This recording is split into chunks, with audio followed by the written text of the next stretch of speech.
Assalamualaikum warahmatullahi wabarakatuh. Dalam video kali ini kita akan membicarakan mengenai analisis sampel air. Pada dasarnya, sampel air bisa dianalisis secara kualitatif maupun secara kuantitatif. Yang akan kita bicarakan terlebih dahulu adalah analisis kualitatif sampel air.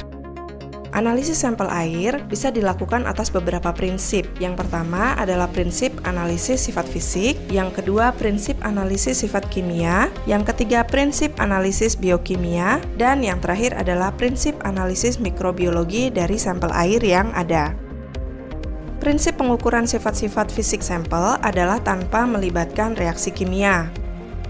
Pengukuran dengan menggunakan alat pengukur ada dua metode, yaitu dengan metode komparatif dan metode pengukuran.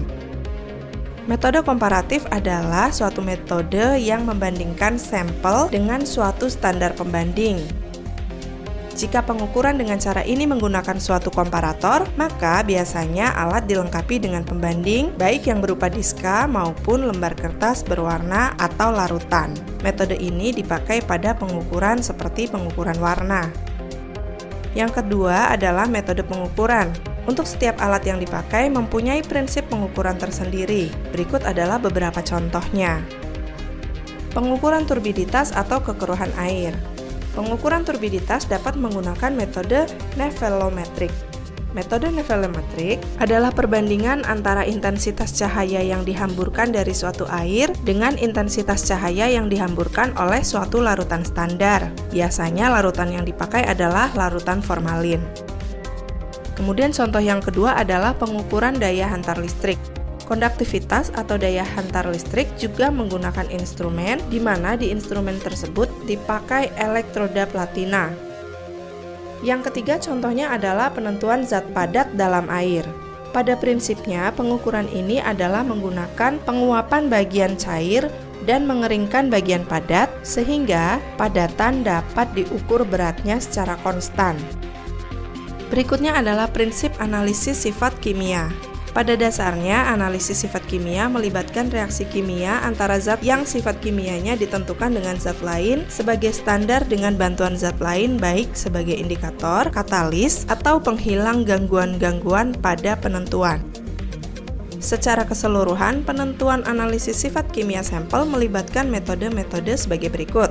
Yang pertama ada metode titrasi, yang kedua metode kolorimetri, dan yang ketiga ada metode potensiometer. Prinsip pengukuran dengan menggunakan metode titrasi adalah menghitung jumlah volume dan kadar atau konsentrasi cairan dengan bantuan indikator perubahan warna. Parameter sifat kimia yang ditentukan dengan menggunakan metode titrasi adalah penentuan alkalinitas, penentuan CO2 bebas, penentuan kesadahan total, penentuan kalsium, dan penentuan klorida. Yang kedua adalah metode kolorimetri. Dalam metode ini, prinsip pengukurannya adalah dengan menggunakan penyerapan warna oleh larutan dengan larutan standar sebagai acuan. Ada pula digunakan zat pembangkit warna yang dapat berubah bila bereaksi dengan zat tertentu, yaitu biasanya zat yang akan diukur. Parameter-parameter yang biasanya diukur dengan cara ini adalah penentuan pH, penentuan amonium, penentuan nitrit, penentuan besi, dan penentuan mangan. Analisis sifat kimia sampel dengan menggunakan metode kolorimetri juga dapat dilakukan dengan menggunakan spektrofotometer. Caranya adalah menggunakan prinsip spektrofotometrik atau komparatif. Prinsip kerja pada metode spektrofotometrik adalah sampel menyerap radiasi elektromagnetik yang pada gelombang tertentu dapat terlihat dengan cara mengukur intensitas warna sampel dibandingkan dengan intensitas warna standar. Pengukuran dengan cara komparatif yaitu dengan cara membandingkan warna yang terjadi pada sampel dengan warna standar pembanding yang sudah diketahui kadarnya. Yang ketiga adalah metode potensiometer. Metode ini merupakan pengukuran memakai elektrode, di mana elektrode yang dipakai biasanya berupa elektrode ganda. Ada 3 jenisnya, yaitu elektrode khusus yang disebut juga sebagai elektrode kaca, kemudian elektrode referensi, kemudian pasangan elektrode referensi dan elektrode kaca. Prinsip analisis biokimia. Parameter yang termasuk analisis sifat biokimia ini adalah parameter yang ada hubungannya dengan zat organik dan biologis seperti oksidasi zat organik yang terdapat di dalam sampel BOD. Parameter ini dalam analisisnya berhubungan dengan aktivitas biologis aerob sebagai pengurai buangan zat organik di mana besarnya BOD dinyatakan dengan jumlah oksigen untuk menguraikan zat organik yang terdapat dalam sampel, dan jumlah oksigen ini diketahui dari selisih kandungan oksigen terlarut dalam sampel di hari kelima dan setelah mengalami inkubasi. Untuk prinsip analisis biokimia yang paling sering dilakukan adalah penentuan angka permanganat atau angka KMNO4 dan penentuan oksigen terlarut. Di sini biasanya kalau menggunakan metode titrasi, prinsip analisisnya adalah pengikatan oksigen dan titrasi dengan cara jodometrik.